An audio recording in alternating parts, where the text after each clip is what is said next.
আসসালামু আলাইকুম ওয়া রাহমাতুল্লাহি ওয়া বারাকাতুহু। আলহামদুলিল্লাহি ওয়া কাফা ওয়া সালামুন আলা ইবাদিহিল্লাযীনা ইসতাফা আম্মা বা'দ। ফাকাদ ক্বালা আল্লাহু তাবারাকা ওয়া তাআলা ওয়া মা খালাকতুল জিন্না ওয়াল ইনসা ইল্লা লিয়াবুদুন। আল আয়াতুল কারীমা। সম্মানিত মুসলিম ভাই ও বোনেরা, দূরে কাছে, দেশে প্রবাসে যে যেখান থেকেই দেখছেন সবাইকেই মোবারকবাদ জানাচ্ছি। আল্লাহ তাআলা আপনাদেরকে, আমাদেরকে সবাইকে ভালো রাখুন, সুস্থ রাখুন। তো সম্মানিত দিনী ভাইরা, দিনী বোনেরা, আজকে যে বিষয়ে কথা রাখতে চাই, বিষয়টি হলো শীতকালের এবাদত ও রোজা। মানে ইসলামের দৃষ্টিতে শীতকালের এবাদত ও রোজা এর গুরুত্ব সম্পর্কে কিছু কথা রাখতে চাই। আল্লাহ পাক রব্বুল আলামিন আমাদেরকে ইবাদতের জন্য সৃষ্টি করেছেন। তিনি বলেছেন, ওমা খালাকতুল জিন্না ওয়াল ইনসা ইল্লা লিয়াবুদুন। আমি মানুষ এবং জিনকে আমার ইবাদতের উদ্দেশ্য ব্যতীত সৃষ্টি করি নাই। আবার আরেক জায়গায় বলেছেন, ইয়া আইয়ুহান নাস উবুদু রাব্বাকুমুল্লাযী খালাকাকুম ওয়াল্লাযীনা মিন ক্বাবলিকুম লাআল্লাকুম তাত্তাকুন। হে মানুষ, তোমরা তোমাদের সেই রব প্রতিপালকের ইবাদত করো যিনি তোমাদেরকে সৃষ্টি করেছেন এবং তোমাদের পূর্ববর্তীদেরকেও সৃষ্টি করেছেন, যাতে করে তোমরা পরিত্রাণ লাভ করতে পারো, যাতে করে তোমরা নিজেরা বাঁচতে পারো, অর্থাৎ নিজেদেরকে জাহান্নাম থেকে বাঁচতে পারো এবং জান্নাত লাভ করতে পারো। তো এই দুইটি আয়াতে আল্লাহ রাব্বুল আলামিন জানান দিচ্ছেন। প্রথমটিতে সংবাদ দিলেন মানুষ এবং জিনকে ইবাদতের জন্য সৃষ্টি করা হয়েছে, আর গোটা সৃষ্টিগুলো আল্লাহ পাকের ইবাদত করছে। তিনি বলেছেন, ইন কুল্লু মান ফিস সামাওয়াতি ওয়াল আরদি ইল্লা আতির রহমানি আবদা। আসমান এর জমিনের সকল সৃষ্টিই আল্লাহ রাব্বুল আলামিন, দয়াময় আল্লাহর ইবাদত করছে এবং বান্দা হিসাবেই তার কাছে উপস্থিত হবে। তো সম্মানিত দিনী ভাই ও বোনেরা, রমজানুল মুবারকে সিয়াম সাধনা তো ফরজ। আবার প্রতি মাসের, আরবি মাসের 13, 14, 15 এই 3 তারিখ রোজা রাখা জরুরি সুন্নত। আবার প্রতি সপ্তাহে সোমবার এবং বৃহস্পতিবারে রোজা রাখাও সুন্নত। এগুলা তো আমরা জানিই।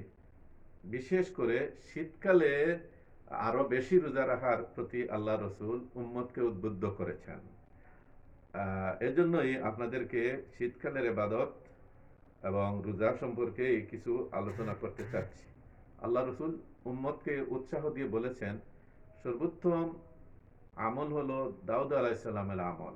সর্বোত্তম সিয়াম, রোজা হলো দাউদ আলাইসাল্লামের সিয়াম বা রোজা। তিনি একদিন রোজা রাখতেন, একদিন রোজা ভাঙতেন। মানে একদিন রাখতেন, একদিন রাখতেন না, একদিন রাখতেন, একদিন রাখতেন না, এইভাবে গোটা জীবন তিনি পরিচালনা করেছেন। অতএব আসুন আমরা এই শীতকালে আমরা রোজা রাখি। কারণ রোজা রাখলে কি হয়, রুহানি শক্তি বৃদ্ধি পায়, আত্মশুদ্ধি হয় এবং আত্মা, মানবাত্মা আল্লাহমুখী হয় এবং জৈবিক চাহিদা দুর্বল হতে থাকে, কমতে থাকে। আল্লাহ রসুল সাল্লাল্লাহু আলাইহি ওয়াসাল্লাম বলেছেন, যে যুবক আর্থিকভাবে সচ্ছল নয়, দৈহিকভাবে সক্ষম, কিন্তু ব্যভিচারে লিপ্ত হওয়ার আশঙ্কা, তাইলে আল্লাহ রসুল তাকে বলছেন যেন সে যেন রোজা রাখে। আর রোজাই হলো তার প্রতিষেধক। তার জৈবিক চাহিদাকে দুর্বল করে রাখবে, এতে ব্যভিচারে লিপ্ত হবে না। এজন্য বলা হয়েছে যে যুবক আর্থিকভাবে সচ্ছল নয় সে যেন রোজা রাখে। সুবহানাল্লাহ। এই জন্যই আমরা বলছি যে জৈবিক চাহিদা এগুলা দুর্বল হয়, একটু কমে, এই জন্য বেবিচারে লিপ্ত হওয়ার আশঙ্কা একটু কম থাকে। তো সম্মানিত দিনী ভাইরা, রোজা রাখলে কি হয়, অনাহারে অর্ধাহারে জীবনযাপন যেসব লোকেরা করছে তাদের অবস্থাটা আপনার অনুভব করা যায়। কারণ চিরসুখী জন, যারা ধনী, সুখ স্বাচ্ছন্দ্যের জীবন যাপন করছেন, তারা তো আপনার অভাব অনটন এগুলা তো বুঝেন না। এবং যেসব মানুষেরা খাইয়া না খাইয়া জীবনযাপন করছে, নুন আনতে পান্তা পোড়ায়, অনাহারে অর্ধাহারে জীবনযাপন করছে, তাদের অবস্থাটা বোঝা একটু কঠিন হয়ে যায়। কিন্তু রোজার মাধ্যমে এটা সম্ভব হয়। কারণ রোজা পালন করলে দুপুরবেলা আহ, দিনের বেলা ক্ষুধার জ্বালা অনুভব হয়, পানির পিপাসা লাগে। এতে করে এই গরিব শ্রেণী মানুষের প্রতি মানুষের একটা দয়ার সৃষ্টি হয়। এই জন্যই ধনী লোকেরা গরিব লোকদেরকে দান করে থাকেন। তাছাড়া আপনি দিনের বেলা যেমন পাপাচার, যৌনাচার, মিথ্যাচার, অপরাধ মূলক কাজ থেকে যখন বিরত থাকেন, আহ, পানাহার থেকে বিরত থাকেন, ঠিক তেমনি ভাবে রোজার মাধ্যমে এটা তো একটা প্রশিক্ষণ, চরিত্র গঠন করার একটা মাধ্যম, শ্রেষ্ঠ একটা ওসিলা। তো আল্লাহ রসুল এই জন্যই বলছেন, মাল্লাম ইয়াদা কওলা যুর ওয়া আমালা বিহি ওয়াল জাহলা ফালাইসা লিল্লাহি হাজাতুন ফি আন ইয়াদা তুআমাহু ওয়া শারাবাহু। যে ব্যক্তি মিথ্যা কথা ছাড়লো না, মিথ্যা সাক্ষ্য দেওয়া ছাড়লো না, এবং জাহালাত, অন্যায় কাজ এগুলা ছাড়লো না, তার পানাহার ত্যাগে আল্লাহর কোনো প্রয়োজন নাই। মানে ওই অপরাধমূলক কাজ, পাপাচার এগুলাও ছেড়ে দিতে হবে। দিনের বেলা যেমন পানাহার আপনি ছেড়ে দিয়েছেন রোজা রাখার কারণে, ঠিক তেমনি পাপাচার, অপরাধ এগুলাও ছেড়ে দিতে হবে। সুবহানাল্লাহ। কাল কিয়ামতের দিন যারা জান্নাতে যাবেন, জান্নাতীদের জন্য আলাদা একটা, জান্নাতি লোকদের মধ্যে যারা রোজাদার, যারা নিয়মিত রোজা রাখেন, তাদের জন্য আলাদা একটা গেট আছে। এটার নাম হলো বাবুর রাইয়ান, রাইয়ান গেট। এই গেট দিয়া রোজাদারেরাই শুধু শুধু প্রবেশ করবেন। তারা যখন প্রবেশ করে ফেলবেন, এই গেট বন্ধ করা হয়ে যাবে, আর এই গেট খোলা হবে না। অতএব বন্ধুগণ, এই যে শীতকাল আসলো, এই শীতকালের অন্যতম শ্রেষ্ঠ ইবাদত হলো সিয়াম সাধনা, রোজা রাখা। ইমাম আহমদ আমির ইবনে মাসউদ রাদিয়াল্লাহু আনহু থেকে বর্ণনা করেন, রাসূলুল্লাহ সাল্লাল্লাহু আলাইহি ওয়াসাল্লাম বলেছেন, আস-সাওমু ফিশ-শিতা আল-গানিমাতুল বারিদাহ।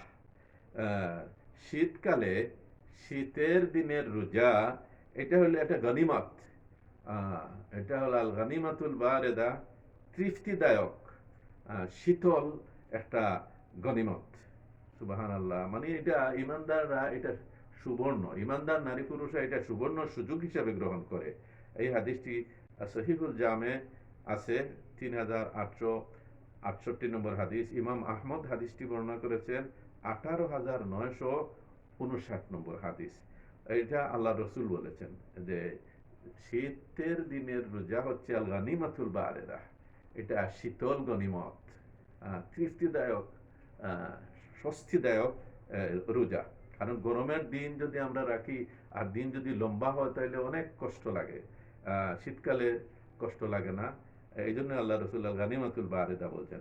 হযরত উমর ইবনুল খাত্তাব রাদিয়াল্লাহু তাআলা আনহু থেকে বর্ণিত আছে, তিনি বলেছেন, আশ-শিতাউ গানিমাতুল আবিদিন। শীতকাল হচ্ছে গিয়া আবিদিন, ইবাদত গুজারদের লোকদের জন্য হচ্ছে গিয়া গনিমত। এটা অপ্রত্যাশিত একটা আল্লাহর পক্ষ থেকে একটা অফার, একটা সুযোগ তাদেরকে দেওয়া হয়েছে। গনিমতুল আবিদিন, যারা ইবাদত করেন তাদের জন্য এটা গনিমত শীতকাল। কিতাবুজ যুহদের মধ্যে ইমাম আহমদ এই কথাটা বর্ণনা করেছেন। হযরত হাসান বসরি রহিমাহুল্লাহ, বড় ইমাম, তাবিঈ ইমাম, তিনি বলেছেন, নি'মা জামানুল মুমিনি আশ-শিতাউ লাইলুহু তাওয়িলুন ইয়াকুমুহু ওয়া নাহারুহু কাসীরুন ইয়াসুমুহু। তিনি বলছেন যে মুমিন ব্যক্তির জন্য কত সুন্দর সময়, কত চমৎকার সময় শীতকাল। মুমিন ব্যক্তির কত চমৎকার সময় হচ্ছে গিয়া শীতকাল, শীতের দিন, যে রাতটা হয় দীর্ঘ, সে রাত্রে জাগ্রত হয়ে আল্লাহর ইবাদত করে, আর দিনটা হয় ছোট, আর দিনে সে রোজা রাখে। আসুন আমরা, আল্লাহ তাআলা আমাদেরকে ইবাদত করার জন্য সৃষ্টি করেছেন, আমরা এই শীতকালকে কাজে লাগাই। হযরত কাতাদা থেকে বর্ণিত আছে, তিনি বলছেন, ইন্নাল মালাইকাতা তাফরাহু বিশ-শিতা'i লিল মুমিন ইয়াকসুরুন নাহার ফায়াসুমুহু ওয়া ইয়াতুলুল লাইল ফায়াকুমুহু। কাতাদা বলছেন যে ফেরেশতাগণ মুমিনদের জন্য শীতকাল আসলে এই শীতকাল দ্বারা বড় খুশি হন। ফেরেশতাগণ তারা খুশি হন, কারণ দিনটা ছোট হয়, তারা দিনে রোজা রাখে, রাতটা দীর্ঘ হয়, রাতে জাগ্রত থেকে ইবাদত বন্দেগী করে, রাতে ইবাদত বন্দেগী করে। এরপরে হযরত উবাইদ ইবনে উমাইর আল-লাইসি রহমতুল্লাহ আলাইহি থেকে বর্ণিত আছে, তিনি বলেছেন, ইজা জা আশ-শিতাউ ইয়াকুলু যখন শীতকাল আসে তখন তিনি বলেন, ইয়া আহলাল কুরআন, হে কুরআন অনুসারীগণ, আহলে কুরআনগণ, কাদ তালাল লাইলু লিসালাতিকুম ওয়া কাসুরান নাহারু লিসাউমিকুম, যে রাত দীর্ঘ হয়েছে তোমাদের নামাজের জন্য আর দিন ছোট হয়েছে তোমাদের রোজার জন্য। সুবহানাল্লাহিল আযীম। এরপরে রসুল করিম সাল্লাল্লাহু আলাইহি ইসলামকে এক সাহাবী বললেন, এমন একটা আমল বলে দেন হে আল্লাহ রসুল, যেটা করবো রসুলের জান্নাতে প্রবেশ করব। আল্লাহ রসুল বললেন, আলাইকা বিসসাউমি ফাইন্নাহু লা মিসলা লাহু, তোমার কর্তব্য রোজা রাখা, তুমি রোজা রাখো, এটা রোজা রাখা তোমার কর্তব্য, এর কোনো তুলনা নাই। সুবহানাল্লাহ, এর কোনো তুলনা নাই। সুবহানাল্লাহ। সহিহুত তারগীব নামক কিতাবের মধ্যে হাদিসটি আছে, প্রথম খণ্ড 413 পৃষ্ঠা। রাসূলুল্লাহ সাল্লাল্লাহু আলাইহি ওয়াসাল্লাম আরো বলেছেন, ইন্নাল্লাহা ওয়া মালাইকাতাহু ইউসাল্লুনা আলাল মুতাসাহহিরিন। সহিহা সিলসিলাতুস সহিহার মধ্যে আল্লামা আলবানী হাদিসটি বর্ণনা করেছেন, 1654 নম্বর হাদিস। আল্লাহ তাআলা এবং তার ফেরেশতাগণ সেহরির সময় শেষ রাতে যারা উঠেন ও যারা সেহরি খান, তাদের উপরে রহমত বর্ষণ করেন আর ফেরেশতারা ক্ষমা প্রার্থনা করেন। সুবহানাল্লাহ। আল্লাহ রাসূল সাল্লাল্লাহু আলাইহি ওয়াসাল্লাম আরো বলেছেন, আসিয়ামু ওয়াল কুরআনু ইয়াশফাআনা লিল আবদি ইয়াউমাল কিয়ামা, রোজা এবং কুরআন কিয়ামতের দিন বান্দার জন্য সুপারিশ করবে। সুবহানাল্লাহ। সিয়াম বলবে, আল্লাহ দিনের বেলায় তাকে পানাহার থেকে, তার জৈবিক চাহিদা পূরণ করা থেকে আমি তাকে বিরত রেখেছি, আমার ক্ষেত্রে, তার ক্ষেত্রে আমার সুপারিশ আপনি কবুল করুন। আল্লাহ তাআলা কবুল করবেন। কুরআনুল কারীম বলবে, আয় আল্লাহ, আমি রাতের বেলা তাকে ঘুম থেকে বারণ করে রেখেছি, ফিরিয়ে রেখেছি, তার ক্ষেত্রে আমার সুপারিশ আপনি কবুল করুন। উভয়ের ফায়ুশফাআন, উভয়ের সুপারিশ আল্লাহ তাআলা কবুল করবেন। সুবহানাল্লাহিল আযীম। রাসূলুল্লাহ সাল্লাল্লাহু আলাইহি ওয়াসাল্লাম সর্বশেষ যে হাদিসটি আপনাদেরকে বলতে চাচ্ছি সেটা হলো, আল্লাহ রাসূল বলছেন, মান সামা ইয়াওমান ফি সাবিলিল্লাহি বা'আদাল্লাহু ওয়াজহাহু আনিন নার ৭০ খারিফান, মুত্তাফাকুন আলাইহি। যে ব্যক্তি আল্লাহর পথে অর্থাৎ আল্লাহর সন্তুষ্টির জন্য একদিন রোজা রাখে, আল্লাহ তাআলা তার চেহারাকে জাহান্নাম থেকে ৭০ বছরের রাস্তা দূরে সরিয়ে দেন। সুবহানাল্লাহ। আরেক হাদিসে আছে ১০০ বছর দূরত্বের রাস্তা থেকে আল্লাহ তাআলা তাকে জাহান্নাম থেকে দূরে রাখেন, ১০০ বারের রাস্তা দূরে সরিয়ে দেন। সুবহানাল্লাহিল আযীম। অতএব আসুন সম্মানিত দিনী ভাইরা, আমরা শীতকালকে কাজে লাগাই, শীতকালে ইবাদত বন্দেগী করি, রাতে তিলাওয়াত করি, নামাজ কিয়ামুল লাইল করি, নামাজ পড়ি, তাসবিহ তাহলিল করি। সূরা দাহরের মধ্যে আছে, ওমিনাল লাইলি ফাসজুদ লাহু ওয়া সাব্বিহু লাইলান তাওয়িলা, রাতের বেলায় আল্লাহ নবী আপনি আপনার রবকে সিজদা করুন আর দীর্ঘ রাত তার তাসবিহ পাঠ করুন। সাব্বিহু লাইলান তাওয়িলা, দীর্ঘ রাত তার তাসবিহ পাঠ করুন। আসুন আল্লাহ তাআলা আপনাকে আমাকে রাতের বেলায় তার তাসবিহ এবং ইস্তিগফার, কুরআনে কারীমে সাহাবায়ে কেরামের প্রশংসা করে বলছেন, ওয়াবিল আসহারি হুম ইস্তাগফিরুন, সাহরির সময় তারা ইস্তিগফার করে, ক্ষমা প্রার্থনা করে। ওয়াল মুস্তাগফিরিনা বিল আসহার, সাহরির সময় তারা ইস্তিগফারকারী হয়ে থাকে। সুবহানাল্লাহিল আযীম। আমাদেরকেও এরকম হতে হবে। আল্লাহ তাআলা আমাদেরকে তৌফিক দান করুন।